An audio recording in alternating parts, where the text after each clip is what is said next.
Bismillahirrahmanirrahim. Assalamualaikum warahmatullahi wabarakatuh. Innal hamdalillah nahmaduhu wa nasta'inuhu wa nastaghfiruh wa na'udzu billahi min shururi anfusina wa sayyiati a'malina. May yahdihillahu fala mudilla lahu wa may yudlil fala hadiya lahu. Wa asyhadu an la ilaha illallah wahdahu la syarika lah wa asyhadu anna Muhammadan 'abduhu wa rasuluh. بلغ الرسالة وأدى الأمانة ونصح الأمة وجاهد في الله حق جهاده حتى تركنا على محجة البيضاء ليلها كنهارها لا يزيغ عنها إلا هالك فصلوات ربي وسلامه عليه وعلى آله وأصحابه ومن تبعهم بإحسان إلى يوم الدين. اللهم انفعنا بما علمتنا وعلمنا ما ينفعنا وزدنا علما. اللهم رحمتك نرجو فلا تكلنا إلى أنفسنا طرفة عين وأصلح لنا شؤوننا كلها لا إله إلا أنت. ربنا تقبل منا إنك أنت السميع العليم وتب علينا إنك أنت التواب الرحيم. اللهم اجعل أعمالنا كلها صالحة واجعلها لوجهك خالصة ولا تجعل لأحد فيه شيئا. Rabbi syrah li sadri wa yassir li amri wahlul 'uqdatam min lisani yafqahu qawli. Thumma amma ba'd. Fa ya ayyuhal ikhwah rahimani wa rahimakumullahu jami'an. Pada kesempatan malam hari ini insyaallah taala kita akan membahas kajian yang berjudul Ringkasan Aqidah Ahlus Sunnah wal Jamaah. Kajian ini atau pembahasan ini diringkas dan diterjemahkan dari muqaddimah dalam kitab Qaulus Sadid, buah karya dari Asy-Syaikh Abdurrahman bin Nasir As-Sa'di rahimahullah. Di awal kitab beliau menjelaskan tentang prinsip-prinsip dasar akidah Ahlus Sunnah wal Jamaah, dan itu sangat bermanfaat sekali, ringkas, padat, dan telah memenuhi semua prinsip dasar akidah Ahlus Sunnah wal Jamaah yang patut dipelajari dan diketahui oleh seorang muslim, baik laki-laki maupun perempuan. Dan yang memperhatikan kitab-kitab akidah yang dikarang oleh ulama terdahulu, maka ulama mengarang kitab-kitab akidah itu hanya mengumpulkan poin-poin penting seputar akidah Ahlus Sunnah wal Jamaah. Katakanlah seperti Aqidah At-Tahawiyah yang dikarang oleh Al-Imam At-Tahawi rahimahullah. Bukunya sangat tipis, kecil. Di dalamnya beliau hanya menjelaskan poin-poin yang berkaitan dengan Aqidah Ahlus Sunnah wal Jamaah. Begitu juga mungkin yang telah membaca kitab Ushulus Sunnah karya Imam Ahmad rahimahullah, itu juga kitab yang tipis, di dalamnya mencakup poin-poin yang berkaitan dengan akidah Ahlus Sunnah wal Jamaah. Dan kitab-kitab yang lain seperti Syarhus Sunnah Imam Al-Barbahari, Aslus Sunnah wa I'tiqaduddin karya Imam Ibnu Abi Hatim, dan yang lain-lainnya. Namun beberapa ulama juga berbeda-beda di dalam mengarang kitab-kitab akidah. Ada mereka mengumpulkan hadis-hadis seputar akidah Ahlus Sunnah wal Jamaah seperti Imam Al-Ajurri rahimahullah dalam kitabnya Asy-Syari'ah. Begitu juga ulama hadis, beliau memasukkan tema-tema akidah di dalam tarjamah bab-bab di dalam hadis-hadis beliau, seperti Al-Imam Al-Bukhari rahimahullah dalam kitab sahihnya, di dalamnya ada Kitabut Tauhid dan yang lainnya. Begitu juga Imam Ibnu Khuzaimah rahimahullah memiliki satu kitab yang sangat besar yang berjudul yaitu At-Tauhid.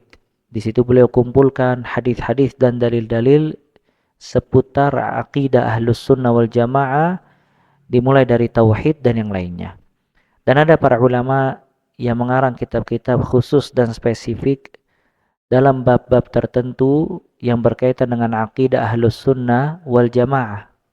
Seperti Imam Az-Zahabi rahimahullah memiliki kitab yaitu Al-Ulu yang menjelaskan di dalamnya tentang sifat ulu, sifat ketinggian Allah Azza wa Jal. Beliau juga mengarang tentang Al-Arsh, menjelaskan tentang besarnya makhluk Allah yaitu Arsh. Ya. Dan seterusnya. Setiap ulama dan setiap orang memiliki bagian-bagian sendiri dalam mengarang kitab, dan juga setiap orang memiliki poin-poin sendiri dalam mengarang kitab, dan setiap di antara mereka telah memberikan sumbangsih terbesar kepada kaum muslimin untuk mengetahui tentang akidah Ahlus Sunnah wal Jamaah secara detail, dan juga apa saja hal-hal yang menyelisihi akidah Ahlus Sunnah wal Jamaah, dan juga bagaimana keadaan kelompok-kelompok sesat yang mereka dinyatakan sesat karena mereka sesat di dalam usul prinsip-prinsip dasar akidah Ahlus Sunnah wal Jamaah. Dan tidak kalah penting juga kitab-kitab Ibnu Taimiyah rahimahullah yang memiliki saham terbesar seputar akidah Ahlus Sunnah wal Jamaah. Beliau mengarang kitab berjudul Al-Aqidah Al-Wasatiyah. Di situ beliau jelaskan tentang asma dan sifat dan beberapa poin berkaitan dengan akidah Ahlus Sunnah wal Jamaah yang wajib dipelajari oleh kaum muslimin. Dan juga beliau mengarang kitab Fathu Al-Hamawiyah.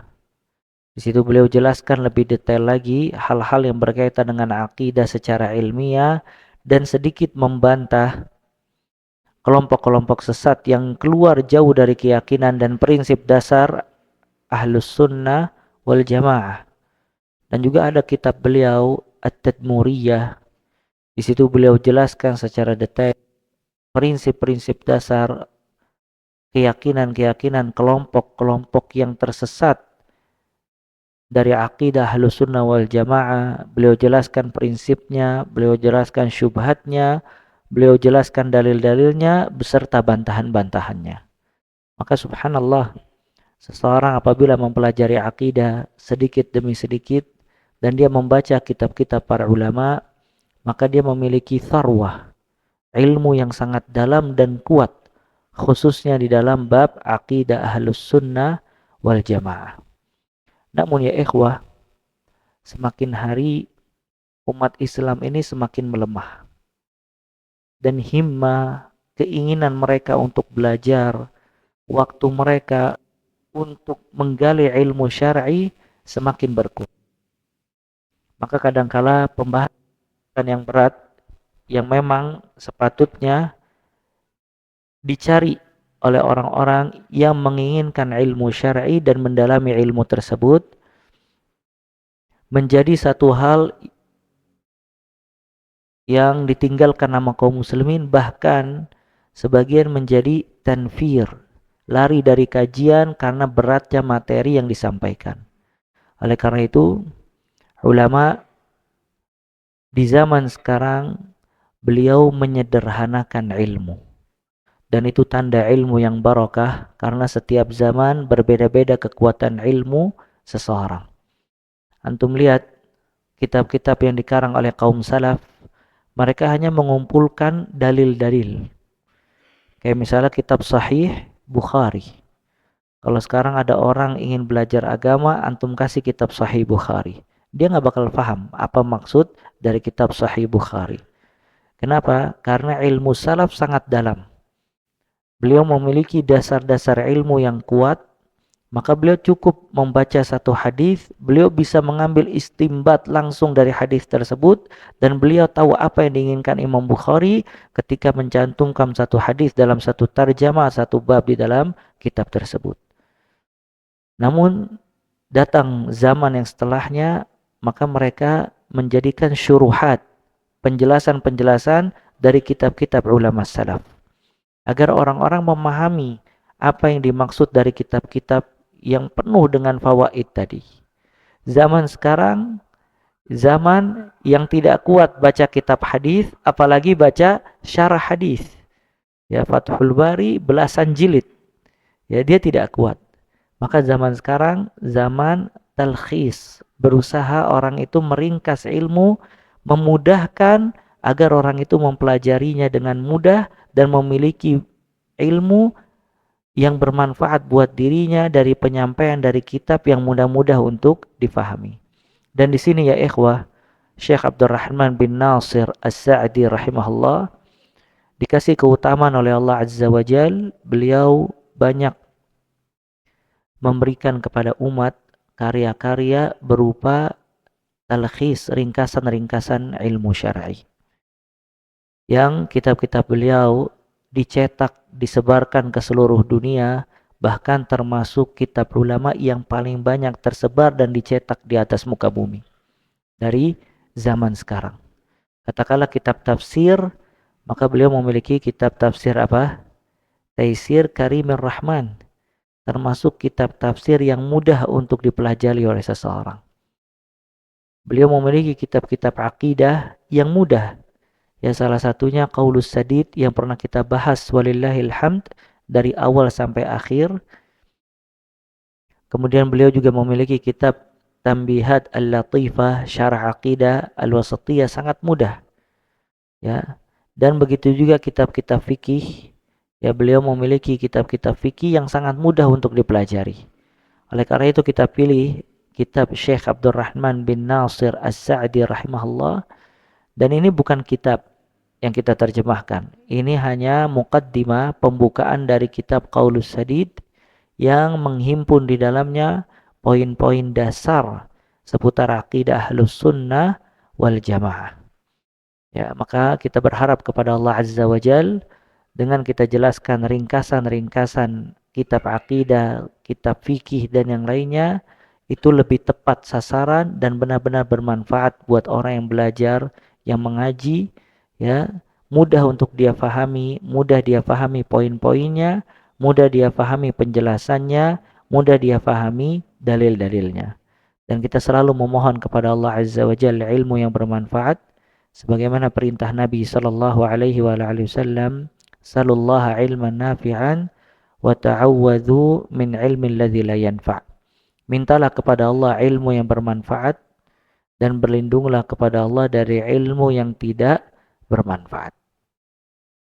Dan akidah ya ikhwah, dia ilmu yang paling dasar yang wajib dipelajari oleh seorang muslim. Kenapa? Karena akidah berkaitan dengan syarat sah diterimanya ibadah dia. Kalau akidah dia benar, maka dia memiliki syarat amal ibadahnya diterima oleh Allah Azza wa Jalla. Karena pembahasan akidah ada pembahasan tauhid. Kalau seseorang berbuat syirik, tertolak amal ibadahnya. Pembahasan akidah, pembahasan ma'rifatullah, mengenal Allah Azza wa Jalla. Kalau seseorang ada yang salah di dalam mengenal Allah, tidak sempurna ketika dia beriman kepada Allah Azza wa Jalla. Pembahasan akidah, pembahasan berkaitan dengan syahadatu alla ilaha illallah. Kalau seandainya dia tidak memahami kalimat tersebut, konsekuensinya, maknanya, syarat-syaratnya, rukun-rukun serta pembatal-pembatalnya, maka tidak sempurna ketika dia mengucapkan asyhadu an la ilaha illallah. Pembahasan akidah, pembahasan berkaitan dengan syahadatu anna Muhammadan Rasulullah. Kalau seandainya dia tidak mengetahui, tidak sempurna ketika dia bersyahadat kepada Nabi Muhammad sallallahu alaihi wa ala alihi wasallam. Dan Allah Ta'ala menciptakan kita semua untuk menegakkan peribadatan. Dan ibadah tidak dinamakan dengan ibadah kecuali dengan tauhid. Ya, tidak semua ibadah diterima oleh Allah Azza wa Jalla. Dan tidak semua ibadah yang dikerjakan oleh seseorang itu sesuai yang diinginkan oleh Allah Azza wa Jalla. Ibadah yang diinginkan oleh Allah, yang diterima oleh Allah, yang dimaksudkan di dalam Al-Quran dan hadis, itu adalah ibadah yang sesuai dengan rukun-rukunnya, syarat-syaratnya, dan landasan yang paling dasar, yaitu tauhid kepada Allah dan tidak tercampur baur dengan perbuatan syirik sedikit pun. Hal ini sebagaimana firman Allah Azza wa Jal, "Wa ma khalaqtul jinna wal insa illa liya'budun." Tidaklah aku ciptakan jin dan manusia melainkan untuk beribadah kepadaku. Dalam surat Az-Zariyat ayat 56. Dan semua para nabi, para rasul diutus oleh Allah Azza wa Jal. Tugas utama mereka memurnikan akidah, mengembalikan umat kepada tauhid dan meninggalkan perbuatan syirik. Allah Ta'ala berfirman dalam surat An-Nahl ayat 36, "Walaqad ba'atsna fi kulli ummatin rasulan an i'budullaha wajtanibut taghut." Dan kami telah mengutus di setiap umat seorang rasul. Tugas rasul tersebut hanya untuk menyembah Allah, mengingatkan manusia an i'budullah, menyembah Allah. Ya, tadi kita sebutkan ibadah dan sesembah atau penyembahan kepada Allah itu harus murni dengan tauhid, tidak ada campur aduk dari perbuatan syirik sedikit pun. Sedangkan bagaimana seseorang bisa selamat dari perbuatan syirik kalau dia tidak tahu tentang syirik? Sebagaimana perkataan, kaifa yattaqi man la yadri madza yattaqi. Bagaimana seseorang bisa menjaga dirinya dari perkara yang buruk kalau seandainya dia tidak tahu apa yang harus dia ketahui dari keburukan tadi, yang dia jaga dirinya dari keburukan tadi. Ya, sebagaimana dikatakan dalam syair, araftu syarra la li syarri walakin litawaqqih. Faman lam ya'rif asy-syarr minal khair yaqa'u fih. Aku mengetahui perbuatan buruk bukan untuk mengerjakan perbuatan tersebut, tapi untuk menjaga diriku dari perbuatan buruk tadi. Kalau seseorang tidak tahu perbuatan buruk dari perbuatan yang baik, maka dia akan terjerumus ke dalam perbuatan buruk tadi. Oleh karena itu para ulama mengatakan mempelajari akidah, prinsip-prinsip dasar, hak Allah Azza wa Jal, hak Nabi SAW, dan seterusnya, min aujab al-wajibat. Termasuk kewajiban yang paling utama ditekankan kepada kaum muslimin. Salat dia tidak diterima tanpa akidah yang benar. Zakat dia tidak diterima tanpa tauhid yang benar. Puasa dia tidak berkualitas tanpa akidah yang benar. Maka akidah asas, pondasi yang dibangun di atasnya semua amal ibadah yang banyak. Ya, Allah Ta'ala berfirman, "Faman kana yarju liqa'a rabbih falya'mal amalan salihan wa la yusyrik bi'ibadati rabbih ahada." Di akhir surat Al-Kahfi. Barang siapa yang berharap perjumpaan Allah Azza wa Jal, falya'mal amalan salihan. Maka beramallah dia dengan amalan yang saleh, wala yusyrik bi'ibadati rabbih ahada. Dan jangan dia berbuat syirik kepada Allah dengan sesuatu apapun juga. Dan nanti pada hari kiamat, orang yang memiliki tauhid, memiliki akidah yang benar, dia mendapatkan ganjaran yang besar. Dia akan diangkat derajatnya oleh Allah Azza wa Jal. Dia akan berjumpa dengan Allah. Dan salah satunya juga, dia akan diampuni dosanya oleh Allah Subhanahu wa ta'ala. Kata Nabi sallallahu alaihi wa alihi wasallam dalam hadis yang diriwayatkan oleh Imam At-Tirmidzi, "Man laqiyallah la yusyrik bihi syai'an." Ya ibna Adam, innaka law ataitani biqrabil ardi khataya thumma laqitani la tusyriku bi syai'a la ataituka biqurabiha maghfirah. Wahai anak Adam, kalau seandainya engkau berjumpa kepadaku dengan seluas bumi kesalahan. Lihat subhanallah. Dia bawa seluas bumi kesalahan. Karena manusia makanul khata' wa nisyan. Tempatnya salah, lupa, lalai, dosa, baik sengaja maupun tidak sengaja, dan seterusnya. Maka kalau dia berjumpa kepada Allah dengan seluas bumi kesalahan, kemudian dia berjumpa kepada Allah tidak berbuat syirik kepada Allah Azza wa Jalla dengan sesuatu apapun juga, la ataituka biqurabiha maghfirah. Niscaya kata Allah Azza wa Jalla, aku akan mendatangkan kepada engkau seluas bumi juga ampunannya. Maka kata para ulama, hadis ini menunjukkan orang yang mentauhidkan Allah Dan muwahhidin, orang-orang yang berbuat tauhid, kemudian dia berbuat dosa, baik dosa kecil maupun dosa besar, namun dia tidak berbuat syirik kepada Allah Azza wa Jal, maka itu ada kesempatan diampuni dosanya oleh Allah Subhanahu wa Ta'ala. Ya, makanya semakin kuat akidah dan tauhid, semakin besar kedudukan dia di sisi Allah Azza wa Jal.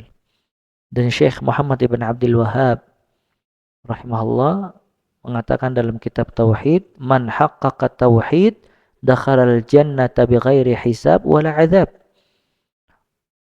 Barang siapa yang merealisasikan tauhid dengan sempurna, dia akan masuk surga tanpa hisab, tanpa azab. Maka puncaknya tauhid, puncaknya akidah yang dipelajari dan diamalkan oleh seorang muslim, baik laki-laki maupun perempuan, dia bisa masuk surga tanpa hisab, tanpa azab. Dan ini khusus buat umat Nabi SAW, tapi tidak semuanya. Adalah al-muhaqqiqun at-tauhid. Mereka orang-orang yang merealisasikan tauhid dengan benar. Pertanyaannya, bagaimana cara seseorang merealisasikan tauhid dengan benar? Kata para ulama, yang pertama, dia benar-benar mentauhidkan Allah secara sempurna, dibangun di atas ilmu bukan kebodohan. Yang kedua, dia tidak mencampur adukan tauhid dengan syirik, dengan bid'ah, dengan maksiat. Maka apabila dia mentauhidkan Allah dengan sempurna, di atas ilmu dan basirah, kemudian dia tidak mencampur adukan tauhidnya dengan syirik, baik besar maupun kecil, dengan bid'ah, dan dengan maksiat, baik dosa kecil, dosa besar ataupun dosa kecil, bukan berarti dia tidak berbuat dosa. Dia berbuat dosa, namun kalau setelah berbuat dosa, dia segera kembali kepada Allah Azza wa Jalla.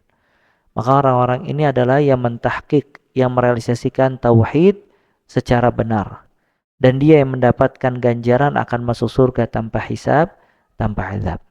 Oleh karena itu ya ikhwah, semoga dengan kita mempelajari sedikit demi sedikit ringkasan-ringkasan kitab tauhid, kitab akidah, kita bisa mendapatkan manfaat yang sangat besar, bisa memperkuat akidah kita, dan bisa menambah kualitas iman dan amal kita, serta kita termasuk orang-orang muwahhidin yang wafat di atas tauhid dan mendapatkan ganjaran yang besar di sisi Allah Azza wa Jalla. Naam.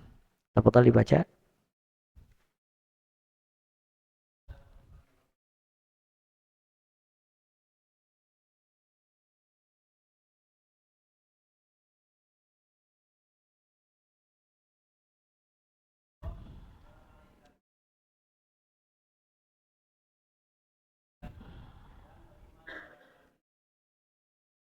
Naam.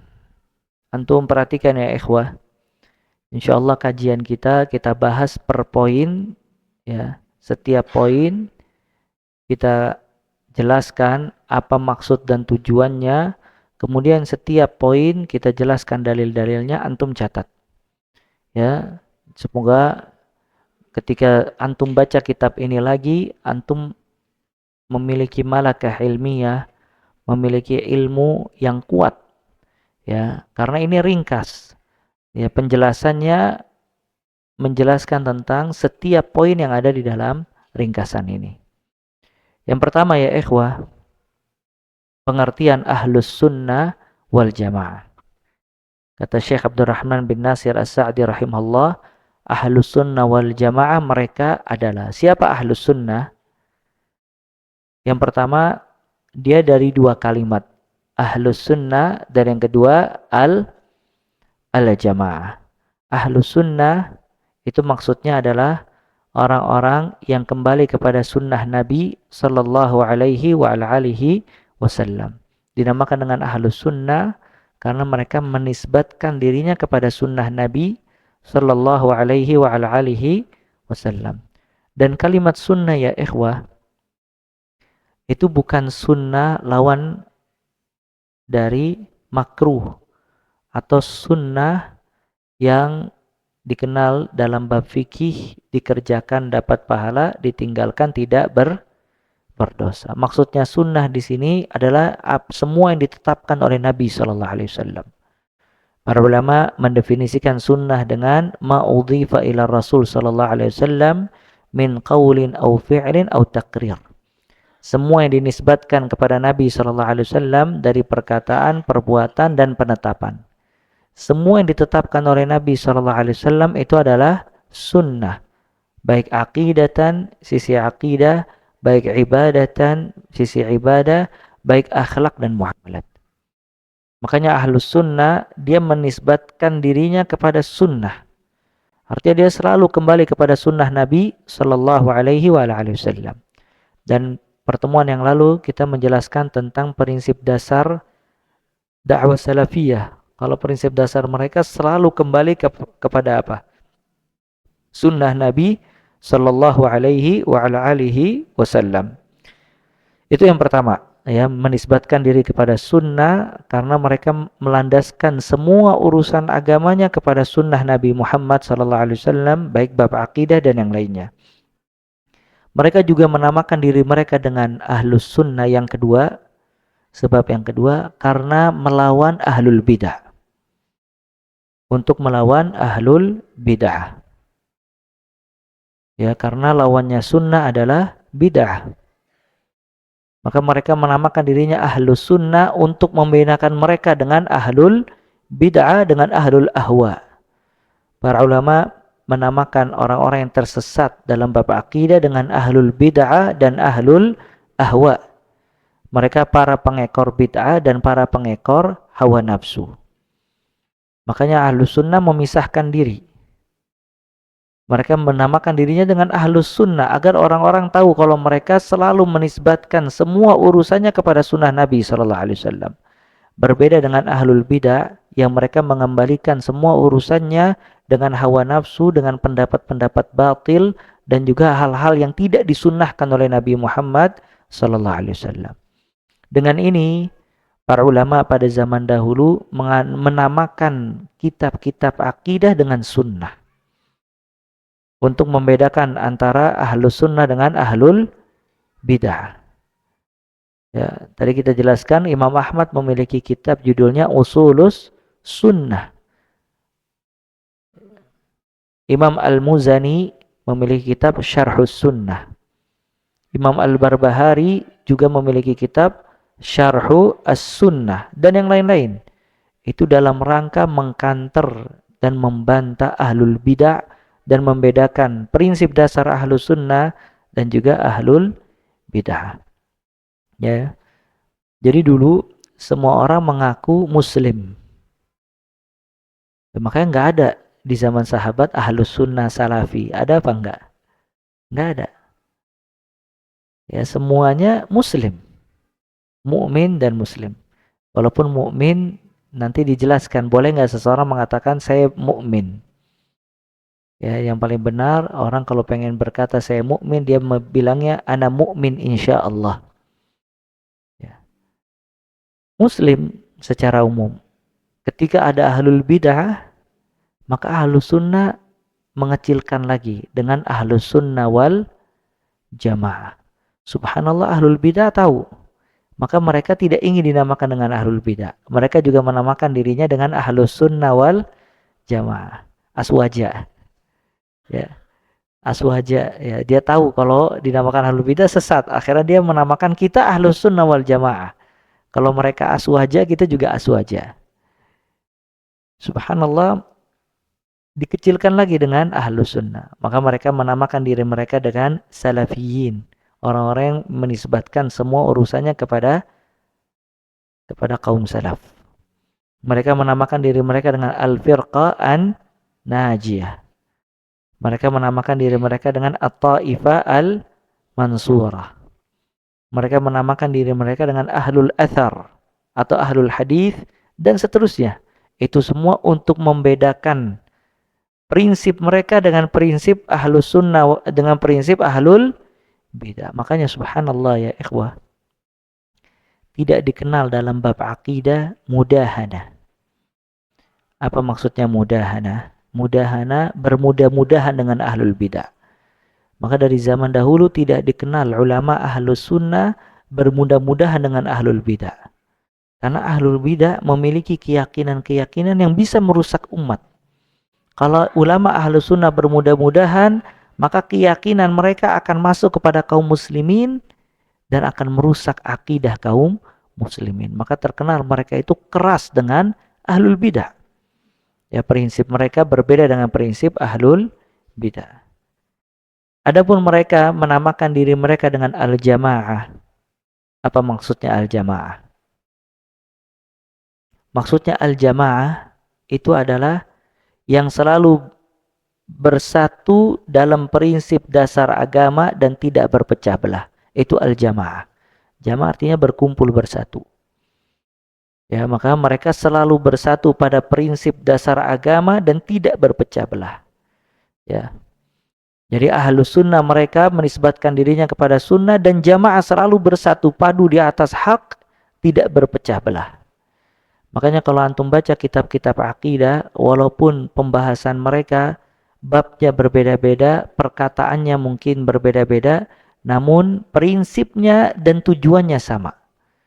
Mereka tidak berpecah belah dalam hal-hal yang prinsip dasar agama dan bersatu padu. Ya, dan ahlus sunnah wal jamaah bukan ormas yang harus tunduk kepada ketua seseorang, memiliki undang-undang dasar dan seterusnya. Dimanapun mereka berada, di belahan dunia manapun, selama mereka berpegang teguh kepada sunnah dan mereka memiliki prinsip dasar yang benar dan mereka tidak berpecah belah, maka mereka adalah ahlus sunnah wal jamaah dimanapun mereka berada, walaupun seorang diri. Maka Ibnu Mas'ud radhiyallahu taala an mengatakan wal jamaah ma wafaqal haq wa in kunta wahdak. Jamaah adalah yang sesuai di atas hak, kebenaran, walaupun engkau seorang diri. Engkau sendirian, kalau wafaqal haq, mengikuti hak dalam tauhid, menjauhi syirik, mengikuti sunnah, meninggalkan bid'ah, hak di dalam asma was sifat, hak di dalam taat kepada para pemimpin, hak di dalam memahami Al-Qur'anul Karim, prinsip mereka kepada sahabat Nabi SAW, maka dia dinamakan jamaah walaupun seorang diri. Bisa dipahami ini ya. Ibnu Utsaimin rahimahullah mengatakan hadhil firqatu mujtami'atun 'alal haqq wa in kana qad yahsul bainahum al-khilaf lakinnahu khilaf la yadur wa huwa khilaf la yudallil ahaduhum al-akhara bihi. Ibnu Utsaimin menamakan atau menjelaskan tentang al-jamaah, kelompok ini selalu berkumpul di atas hak. Walaupun terjadi khilaf di antara mereka, karena bab akidah ada khilaf. Cuman bukan khilaf yang membuat berpecah belah satu dengan yang lainnya. Kayak para ulama ada khilaf, kapan seseorang melihat Allah Azza wa Jalla di akhirat. Ada yang mengatakan kalau melihat Allah dari awal arasat, tragedi hari kiamat seperti di padang mahsyar, pembagian suhuf dan yang lainnya, itu sudah bisa dilihat Allah Azza wa Jalla. Sebagian mengatakan tidak. Allah dilihat ketika semua penghuni surga telah masuk surga. Dan itu maksud ziyadah tambahan nikmat. Nah, cuman khilaf ini la yadur. Khilaf yang tidak memudaratkan satu dengan yang lainnya. Karena semuanya meyakini kalau Allah nanti di akhirat pasti dapat dilihat. Yang keluar dari prinsip dasar akidah, meyakini kalau Allah nanti tidak dilihat di akhirat. Nah, ini keluar dari prinsipnya. Adapun khilafnya kapan seorang mukmin melihat Allah Azza wa Jalla. Maka khilaf seperti ini la yadur, tidak memudaratkan satu dengan yang lainnya. Karena prinsip dasar mereka sama, mereka tidak menyesatkan satu dengan yang lainnya. Ya. Nah, ini penjelasan tentang ahlus sunnah wal jamaah. Nah, apa saja yang diyakini sama kelompok ini? Kelompok ahlus sunnah wal jamaah. Mereka menisbatkan dirinya kepada sunnah dan mereka menamakan jamaah. Selalu bersatu padu di atas hak, di atas kebenaran. Nah, apa saja yang diyakini oleh mereka dan mereka bersatu padu di atas kebenaran dalam bab akidah, itu yang dijelaskan oleh beliau poinnya satu persatu. Ya. Kemudian tambahan juga, dari poin ini, yaitu tentang sumber pengambilan akidah menurut Ahlus Sunnah wal Jamaah. Ahlus Sunnah wal Jamaah tadi meyakini kalau Allah dapat dilihat, kalau surga dan neraka itu ada, siksa kubur, nikmat kubur ada. Dari mana mereka meyakini itu? Nah, ini maksud dari sumber pengambilan akidah Ahlus Sunnah wal Jamaah. Akidah Ahlus Sunnah wal Jamaah ya ikhwah, tauqifiyah. Apa tauqifiyah? Ya, hukum akidah Ahlus Sunnah wal Jamaah adalah perkara tauqifiyah. Apa perkara tauqifiyah? Apa ikhwah? Hah? Tauqifiyah itu yang ditetapkan berdasarkan dalil dari Al-Quran dan As-Sunnah. Artinya tidak ada boleh pendapat pribadi seseorang menetapkan seputar akidah. Tidak boleh. Dia akidah tidak terima pendapat manusia, ya, tidak menerima pendapat pribadi, tidak menerima ijtihad seseorang. Akidah Ahlus Sunnah wal Jamaah bayin, jelas. Diambil sumbernya dari mana? Al-Quran dan As-Sunnah, Al-Quran dan hadis. Karena dia perkara tauqifiyah. Syekh Saleh Al-Fauzan hafizahullah berkata, walihada. Antum perhatikan, walihada kana manhajus salafus salih wa man ittaba'ahum fit talaqqil aqidati maqsuran 'alal kitab was sunnah. Kata Syekh Saleh Fauzan dalam kitab beliau Aqidatut Tauhid, oleh karena ini manhajus salaf dan orang-orang yang mengikuti manhajus salaf dalam mempelajari akidah hanya terbatas sumbernya dari Al-Quran dan As-Sunnah. Jadi nggak boleh seseorang bilang menurut ana kayaknya di kuburan nggak ada azab kayaknya. Nggak boleh kayak gitu. Menurut antum. Kalau menurut ana kayaknya di akhirat nggak mungkin seseorang bisa lewat jembatan yang tipis seperti sehelai rambut, lebih tajam dari pisau. Nggak mungkin, gimana dia ngelewatnya? Kan kita gede, masa itu jembatan kecil. Nah, hal-hal ini nggak boleh. Bisa dipahami ya? Ya. Nggak mungkin seseorang nanti di akhirat dikumpulkan, telanjang, tidak dikhitan. Dia kan bisa ngelihat satu dengan yang lainnya.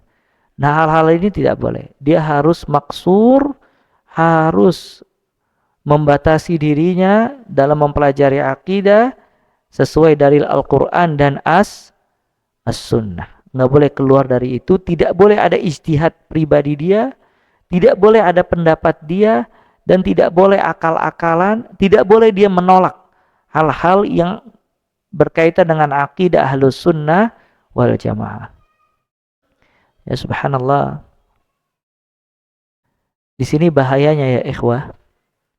Seseorang belajar baca buku sebanyak-banyaknya tapi tidak memiliki prinsip yang benar di atas akidah. Karena pernah dulu i'tikaf di Masjid At-Tin. Dulu, ya mungkin 2012 apa 2013. Belum ada Fatimah. Subhanallah, kita lagi berbincang sama teman-teman, datang satu orang. Anak muda, kelihatan emang dia hobi baca, kemudian punya latar belakang pendidikan yang bagus. Ya, dia bilang Utsman ibn Affan termasuk sahabat yang nepotisme. Dia punya kesalahan, dia nepotisme.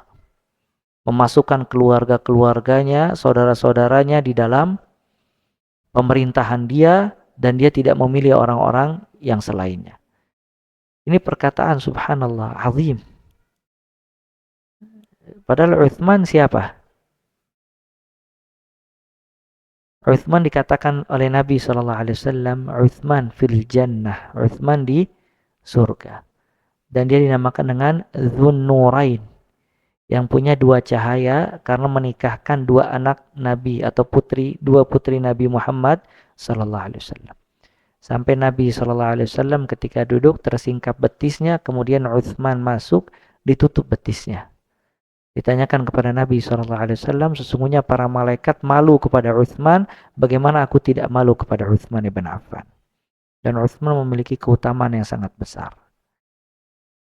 Dalil yang mengatakan Utsman nepotisme itu adalah dalil orang Khawarij yang benci kepada Utsman. Sebagaimana orang-orang Syiah berlebihan kepada Ali bin Abi Thalib radhiyallahu taala an, maka orang-orang Khawarij juga membenci Utsman ibn Affan radhiyallahu taala an. Maka dia mengatakan kalau Utsman nepotisme. Akhirnya anak tanya, antum tahu dari mana? Ana baca satu kitab. Ya. Nah ini kesalahan seseorang tidak belajar akidah. Maka akidah ini filter yang dia baca kitab manapun, dia punya tameng dan filter untuk bisa mengetahui mana yang salah, mana yang benar.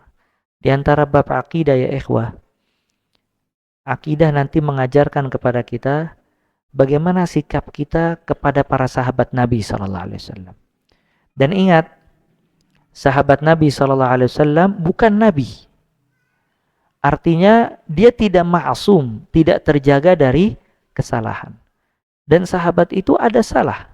Makanya antum pernah dengar ada sahabat yang dirajam. Sahabiyah dirajam. Ada sahabat dicambuk karena minum khamar.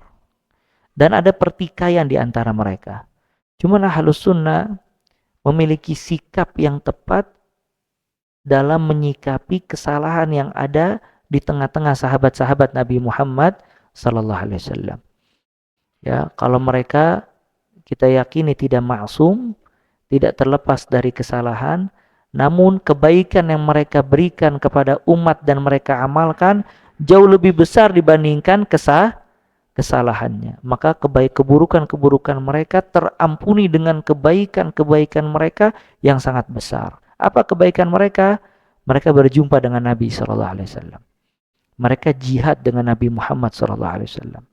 Mereka menyumbangkan harta mereka untuk Nabi sallallahu alaihi wasallam. Ya, sebagian mereka dibunuh di tengah-tengah perang.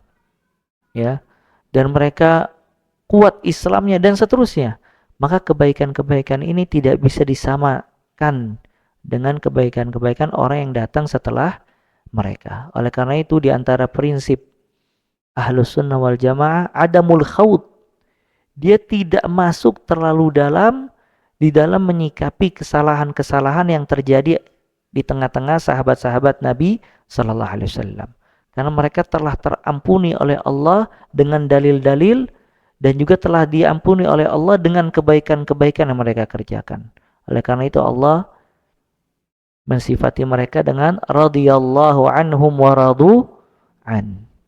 Maka orang kalau punya prinsip ini ya ikhwah, dia baca satu kitab kayak tadi, ada kalimat Utsman nepotisme, langsung ada filter, oh kitab ini salah. Kenapa? Karena akidah saya meyakini tidak boleh mencela sahabat-sahabat Nabi dan menjatuhkan mereka. Bisa difahami ya? Nah cuman ketika orang tidak punya filter, dia baca kitab, dia dengarkan kajian, akhirnya dia terombang-ambing dengan syahwat. Dan itu baru satu poin. Sedangkan syubhat sebagaimana dikatakan oleh Imam Az-Zahabi rahimahullah, khattafah. Syubhat itu bagaikan sambaran petir. Wa innal qulub la dha'ifah. Sesungguhnya hati sangat mudah. Ada kitab tafsir dijadikan rujukan oleh para ulama, cuman pengarangnya punya kesalahan dalam bab akidah. Salah satu kesalahannya, dia tidak meyakini kalau di akhirat Allah dapat dilihat. Bisa dipahami ya? Maka subhanallah, sedangkan Al-Quran menjelaskan tentang apa? Na'imul jannah, nikmat surga. Semua nikmat surga dijelaskan di dalam Al-Quran. Akhirnya dia tafsirkan itu nikmat surga. Danaunya, rumah-rumahnya, bidadari-bidadarinya, kemudian penduduk surga, kebahagiaannya, dan yang lainnya. Dia udah jelaskan secara panjang lebar tentang kenikmatan surga. Subhanallah. Di akhirnya dia mengatakan, la na'im ba'da hadhihi ni'mah. Tidak ada lagi nikmat di surga setelah nikmat-nikmat tersebut. Antum paham nggak maksudnya?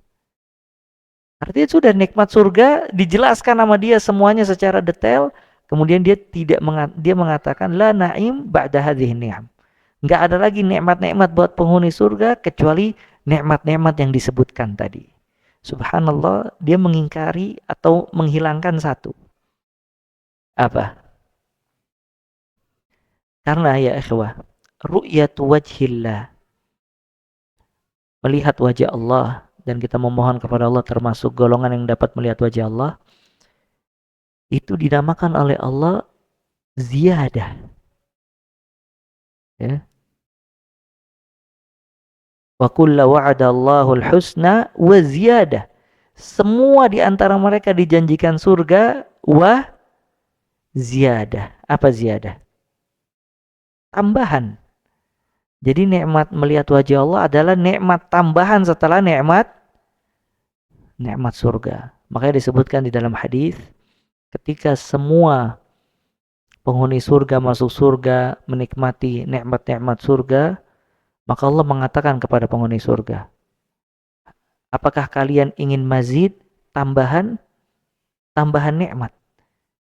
Kata penghuni surga, apalagi ya Allah? Alam tutsaqil mawazina. Bukankah tidak cukup engkau memberatkan timbangan amal kebaikan kita? Engkau masukkan kita ke surga, engkau selamatkan kita dari api neraka. Maka subhanallah, pada hari itu dibuka hijab. Hijab itu, tahu hijab ya? Sitar. Dan hijab Allah Azza wa Jal, nur, cahaya. Allah buka hijabnya, maka semua penghuni surga melihat wajah Allah pada saat itu. Dan mereka mengatakan, ya, tidak ada nikmat yang terbesar di surga selain melihat wajah Allah Azza wa Jalla. Jadi nikmat melihat wajah Allah mengalahkan semua nikmat yang ada di surga. Nah, ini pengarang kitab ini mengatakan tidak ada nikmat lagi setelah yang disebutkan dari nikmat danaunya, rumahnya, dan yang lainnya. Dia menghilangkan ziyadah, nikmat tambahan melihat wajah Allah Azza wa Jalla. Makanya di sini pentingnya seseorang memiliki akidah Ahlus Sunnah wal Jamaah. Kalau dia tahu nanti di akhirat dia akan melihat wajah Allah Azza wa Jalla dan dia meyakini perkara itu. Kalau dia yakin semua orang yang beriman akan melihat wajah Allah Azza wa Jalla, maka keyakinan ini membawa kepada apa, ikhwah? Hah? Antum kalau yakin, antum kalau masuk surga semoga ana bisa melihat wajah Allah, antum yakin. Itu membuat antum apa? Membuat antum akhdhul asbab.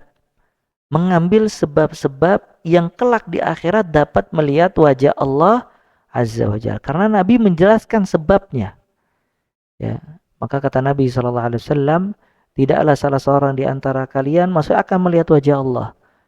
Ini manistata'a, siapa di antara kalian yang mampu tidak melewati salat subuh dan salat asar, maka lakukanlah. Maka dari sini kata para ulama, sebab seseorang melihat wajah Allah Azza wa Jal, dia tidak pernah luput salat subuh dan salat asar. Ya, tidak pernah luput salat subuh dan salat asar. Oleh karena itu ditekankan zikir pagi dan petang, dan ibadah di waktu pagi dan ibadah di waktu petang, karena itu sebab seseorang dapat melihat wajah Allah Azza wa Jalla. Dan ini keberkahan mempelajari akidah Ahlus Sunnah wal Jamaah. Bisa difahami, ikhwah? Ya. Terakhir, dalil kalau pengambilan akidah dari Al-Quran dan As-Sunnah, firman Allah, dalil ya, diantara dalilnya firman Allah surat Al-Imran ayat 103.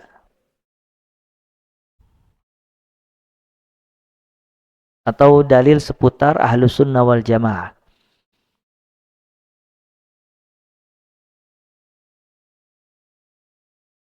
Kata Allah Azza wa Jalla, wa'tasimu bihablillahi jami'an wa la tafarraqu. Berpegang teguhlah kalian semua dengan tali Allah, jangan berpecah belah. Di sini berpegang teguh dengan tali Allah. Apa tali Allah, ikhwah? Hah? Al-Quran dan as-sunnah. Wala tafarraqu, dan janganlah kalian berpecah belah. Kemudian surat Taha ayat 123. Allah Ta'ala berfirman, fa imma ya'tiyannakum minni hudan famanittaba'a hudaya fala yadhil wala yashqa. Famanittaba'a hudaya fala yadhil wala yashqa. Fala yadhil wala yashqa.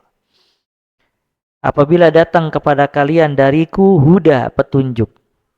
Maksudnya petunjuk di sini apa? Al-Quran dan as-sunnah. Apabila datang kepada kalian dariku, maksudnya dari Muhammad sallallahu alaihi wasallam, hudan, petunjuk Al-Quran dan as-sunnah, famanittaba'a hudai. Barang siapa yang mengikuti petunjukku, maka dia tidak akan terjadi dua hal. Fala yadhil wala yashqa. Dia tidak akan tersesat dan dia tidak akan sengsara. Orang yang tersesat pasti sengsara. Dan orang yang mendapatkan hidayah pasti bahagia. Orang yang tersesat dari jalan Allah, dia sesat dari naungan Al-Quran dan As-Sunnah. Maka dampaknya syaqa. Dia gersang, dia sedih, dia sengsara. Sengsara di dunia dengan sempitnya dada, dan sengsara di akhirat dengan azab Allah Azza wa Jalla. Sedangkan orang yang mendapatkan hidayah, pertama dia berada di atas siratal mustaqim. Kemudian yang kedua, dia bahagia. Dia bahagia dengan hati yang tenang, dia bahagia dengan hati yang dengan jiwa yang lapang, dia bahagia dengan qanaah, dia bahagia di dunia dan dia bahagia di akhirat. Dan kata Nabi SAW tentang dalil ini, hadis diriwayatkan Imam Tirmizi, man kana ala mithli ma ana alaihi al-yaum wa ashabi, tentang firqah najiyah, kelompok najiyah ahlus sunnah adalah orang-orang seperti apa yang aku bawa pada hari ini dan juga sahabatku. Nah, mungkin itu aja yang bisa kita jelaskan. Kita lanjutkan pekan depan bismillah taala. Kita akan bahas tentang usulul iman, ya, dasar-dasar keimanan dari iman kepada Allah, iman kepada Rasul, malaikatnya, sebagaimana dijelaskan oleh Syekh Abdurrahman bin Nasir As-Sa'di rahimahullah. Kita cukupkan sampai di sini ya ikhwah. Kita tutup dengan kafaratul majlis. Subhanakallahumma bihamdik, asyhadu an la ilaha illa anta, astaghfiruka wa atubu ilaih. Wa sallallahu wa baraka ala abdika rasulika Muhammad wa akhiru da'wana alhamdulillahi rabbil alamin. Thumma assalamu alaikum warahmatullahi wabarakatuh.